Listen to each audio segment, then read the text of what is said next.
The way I understand my constitutional obligations, pursuant to the 6th and 14th Amendments of the United States Constitution, the corresponding sections of the Georgia Constitution, I'm required to make a full and complete statement to the court. For the record, and if God forbid this goes up on appeal for the appellate courts or another tribunal, commission, or administrative body, I was told, based upon information and belief, that when we arrived at 8:30, 9 o'clock today, we did not come into your courtroom until almost 11:30. And what I found out just recently, this is not waived, is that supposedly in chambers, this honorable court reporter at times, honorable court at times, district attorney or district attorneys from the DA's office, as well as investigators, sheriff deputies, Mr. Copeland and his counsel met together.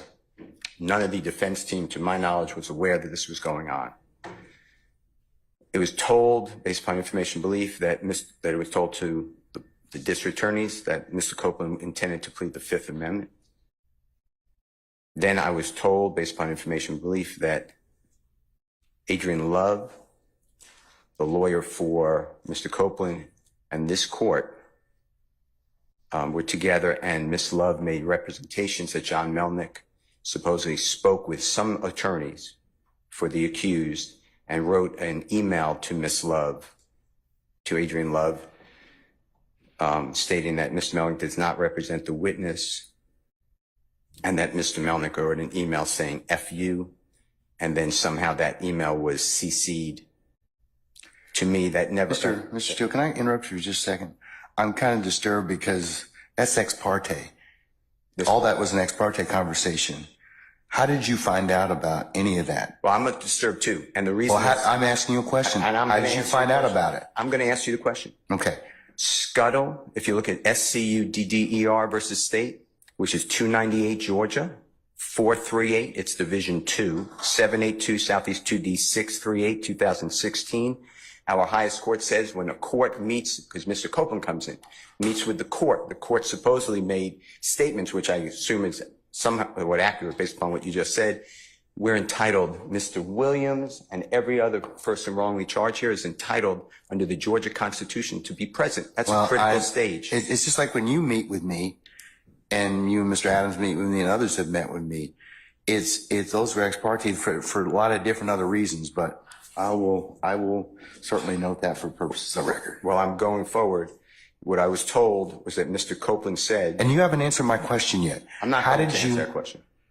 You're not? No, I will not answer that question. Why will you not answer that question? Because I want to make sure that what I say is accurate, and I'm not trying to... No. I'm asking you, how did you get this information? I'm not telling the court. What I'm saying is based upon information... Okay, well, listen, if you don't tell me how you got this information, then you and I are going to have some problems. We can have his... I have problems right now. Okay, I know. Look, I don't want to know about your problems, okay, at this point in time. All I'm asking you at this point in time is, how did you come upon this information? Look, if the case gets reviewed, the record's going to be available for our appellate court and for whatever reason. But it's disturbing that how somehow you have surreptitiously gotten information in regards to the court's private ex parte conversation with a party. I mean, yes. A witness who was sworn in Friday, the court's telling, this is what I was told. If this is not true, not true. This court handed Mr. Copeland. Tell me how you got the information. Listen, whatever you want to do. Tell me how you got the information, then we can go ahead and go forward. I'm not going to say that. What I'm going to say is this. I was told, and I hope this concerns the court. It concerns me that you have proprietary information. Why is it proprietary? Or information that you should not be having that was ex parte. Why? With a party. Why? State of Georgia. How about the witness?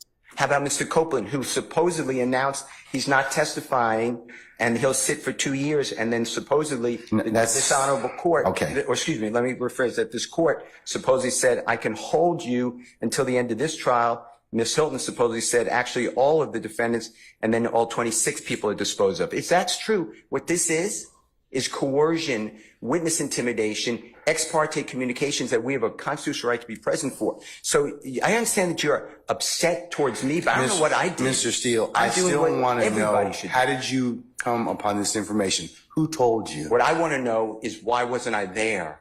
Why, Sir, I'm going to hold you in contempt if you don't tell me who tell me who this information don't was want to come be from. held in contempt. Well, I'm not then, answering that question. That's attorney-client privilege information. I am not answering attorney-client privilege. Unless you were in my chambers, that's the only way you can figure out. I am telling I tell you you- what, I'm going to give you 5 minutes. If you don't tell me don't who have to. I'm if gonna you don't tell me continue. who it is, I'm going to put you. But let me- I'm going to put you in contempt I because understand. that is not attorney-client privilege. Attorney work product privilege. I am not. How did you get that information supposedly answer from my chambers? Did somebody tell you? I'm not. You should have told me. You got 5 minutes. Well, I don't need it. I want to continue. you got 5 minutes? This is what I was told. Mr. Copeland, recess. Mr. We're Copeland in made recess. statements that he admitted to killing